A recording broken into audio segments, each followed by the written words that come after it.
Sabe aquela ideia que a gente costuma ter de que a lei é um manual de regras, tudo preto no branco, e que o trabalho do juiz é só pegar essa regra e aplicar no caso, como se fosse uma conta de matemática? Bom, e se a história for bem mais complicada do que parece? Pois é aqui que a gente mergulha de cabeça. A grande questão que vamos explorar hoje é essa. Será que os juízes são só aplicadores da lei? Ou eles, na prática, acabam criando o direito enquanto interpretam? Essa é a tensão que um jurista italiano, Giovanni Tarello, resolveu investigar a fundo. Essa visão mais tradicional de que o juiz só aplica o que já está escrito foi chamada pelo filósofo H.L.A. Hart de nobre sonho. É uma imagem bem reconfortante, né? Dá uma sensação de ordem, de segurança, como se o direito estivesse ali, prontinho, só esperando para ser usado do jeito certo. Só que o Tarello chega para nos acordar desse sonho. Ele mostra que a realidade é bem mais bagunçada e complexa. E qual é o problema central? Um único texto de lei, uma única frase, pode dar origem a vários significados diferentes, a várias regras completamente distintas. A gente entender isso, o Tarello separa duas coisas. Primeiro, o que ele chama de enunciado. Pensa no enunciado como as palavras escritas na lei, a tinta no papel. É a matéria-prima, o texto puro, que não muda. E aí vem a norma. A norma não é o texto. A norma é o significado que alguém, tipo um juiz, dá para aquele texto. É o resultado final da interpretação. E diferente do texto, esse significado é super dinâmico, ele pode mudar bastante. Olha só que diferença brutal. De um lado, o enunciado, um texto só, paradinho, que é o objeto que a gente vai interpretar.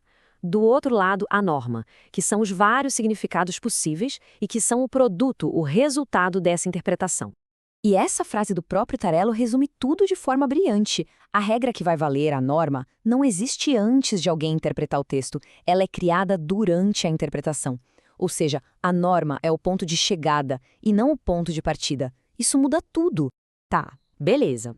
Se um texto pode ter um monte de significados, como é que um juiz escolhe qual deles vai usar?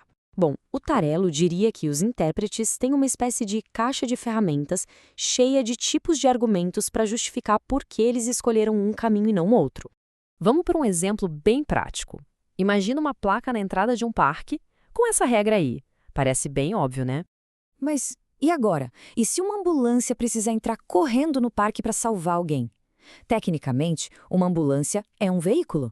E aí? A placa proíbe a entrada? É aqui que o óbvio desaparece e a interpretação se torna a coisa mais importante do mundo.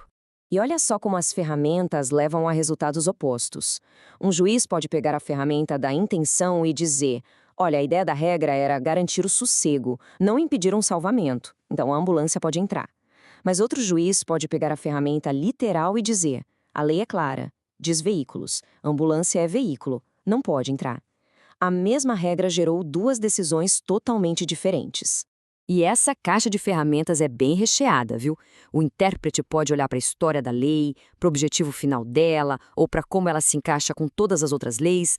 Cada argumento é uma estrada diferente, que pode levar a um lugar completamente novo. E é aqui que a gente chega na parte talvez mais radical da teoria do Tarello. Porque se o intérprete tem várias ferramentas e pode escolher qual usar, então interpretar não é descobrir algo que já estava lá. Interpretar é fazer uma escolha. Em outras palavras, interpretar não é uma busca científica pela verdade do texto. Para Tarello, é um ato de decisão, é um ato de vontade. O intérprete não encontra a norma, ele ativamente produz a norma quando escolhe um dos significados possíveis. E claro, essa escolha nunca é neutra. Ela é totalmente influenciada pelos valores de quem interpreta, pelos objetivos práticos que se quer alcançar, pela visão de mundo. É por isso que, para o Tarello, a interpretação do direito é, no fundo, um ato político, mesmo que pareça um ato puramente técnico. Então o processo todo funciona mais ou menos assim, ó. Primeiro, a gente tem o texto bruto, o enunciado. Depois, vem o momento-chave, o da escolha, quando o intérprete pega uma ferramenta da sua caixa. E por fim, o resultado. Nasce uma norma, uma regra específica que vai ser aplicada. A escolha é o coração de tudo. A essa altura, uma pergunta deve estar pipocando. Peraí, se tudo é uma escolha, então a lei virou bagunça? O juiz pode simplesmente decidir o que ele quiser e pronto? Será que o direito é só o capricho de quem tem o poder de decidir? O Tarello dá uma resposta bem mais interessante para isso. A resposta é não, não é bem assim. A liberdade que o intérprete tem para criar a norma não é um cheque em branco. Existem, sim, limites para esse poder. E esses limites vêm do que a gente pode chamar de cultura jurídica. Os juízes não trabalham sozinhos numa ilha. Eles fazem parte de uma comunidade, com argumentos que são considerados válidos, com tradições, com decisões anteriores e, o mais importante, com a obrigação de justificar publicamente porque decidiram daquele jeito. Tudo isso cria uma moldura que limita as escolhas. Dá para pensar nisso como um espaço de criatividade limitada. Existe sim espaço para criar, para escolher, mas essa criatividade toda acontece dentro de certas fronteiras, que são definidas pela própria prática do direito. Então, para a gente amarrar tudo, a grande sacada da teoria do Tarello é essa. A norma, a regra que de fato vai mandar no nosso dia a dia, não é algo que a gente descobre dentro do texto da lei. Ela é algo que a gente constrói a partir do texto por meio de um processo de escolha e de justificação. E isso tudo nos deixa com uma última pergunta, bem provocadora para a gente pensar. Se interpretar a lei é um ato de escolha influenciado por valores e não uma aplicação mecânica de uma regra que já existia, então o que isso realmente nos diz sobre a ideia de justiça?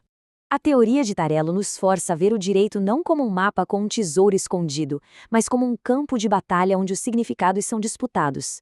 Obrigado por acompanhar essa análise com a gente.